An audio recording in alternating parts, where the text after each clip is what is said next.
Welcome back to episode 5 now, going after kind of the anterior reaches with the lower extremity drivers.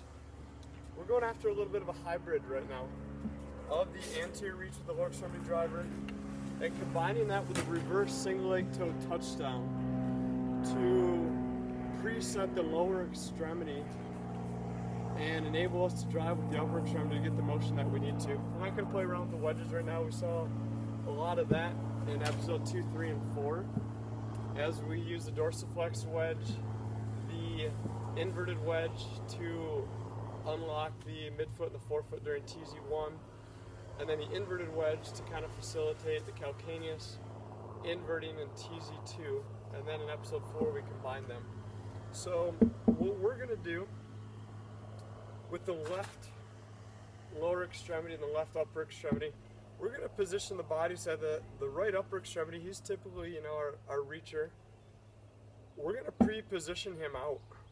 So as we know, our single leg toe touchdowns are common guys right there. That right toe is in the back. He's posterior. We're going anterior with it now. So we're just kind of presetting kind of with that heel up. And we're going to drive. We're going to use our frontal plane, our transverse plane pendy swings. Frontal plane and now transverse. And we can pre-position anterior medial as well. Now what do you do, bud? Bring your truck in, climb the retaining wall, and the bales of hay with that guy. Very good. So now we're anterior medial. It's important that that base foot is pointed 12 o'clock on a clock. Left upper extremity is driving.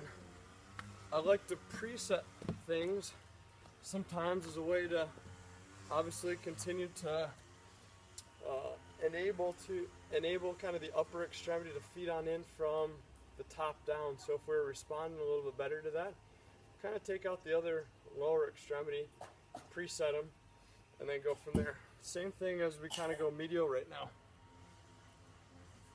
So it's an anterior reach lower extremity driver, single leg toe touchdown, kind of hybrid. And we're going heel.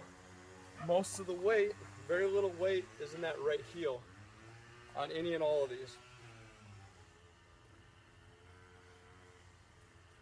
We'll go and preset kind of posterior medial now with the lower extremity. It's our way of, again, kind of feeding from the top down, taking slack out of the system, kind of feeding into that left foot and ankle, kind of unlock the chain.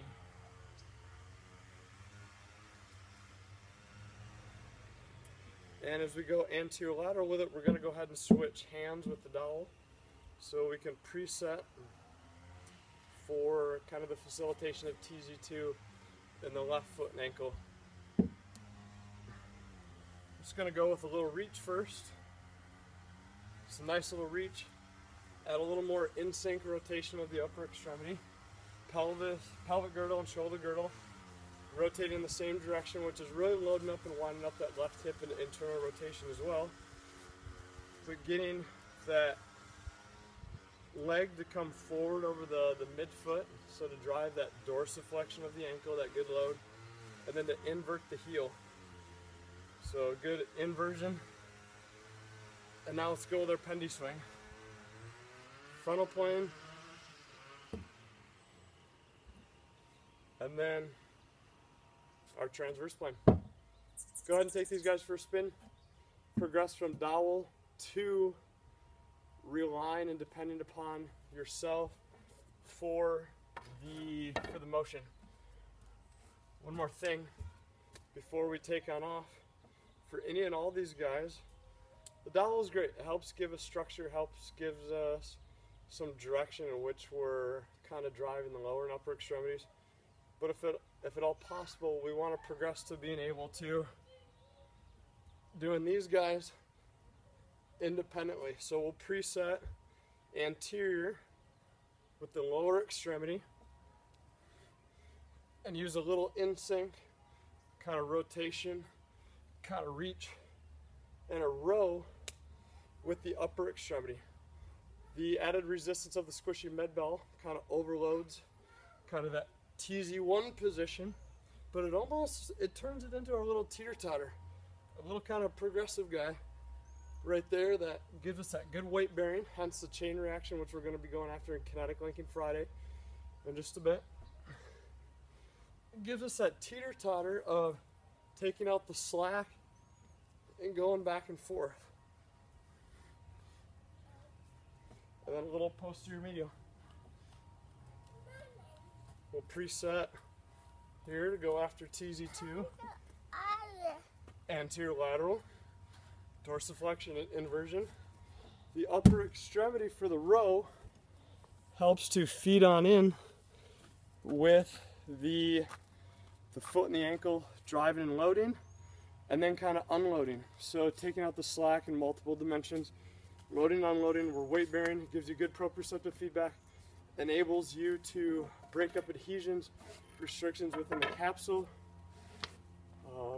It enables those little Golgi tendon organs to be able to be inhibited a little bit so that we can gather, analyze, interpret information to properly anticipate, select, and execute proper response. Chain reaction, our compression, our congruency, co-contractions, many muscles, functional synergies working together at once to stabilize, mobilize multiple joints to give us the appropriate reaction to the action that the body has gone through with the effects of gravity, momentum, inertia, and ground reaction force. Play with those guys, take them for a spin.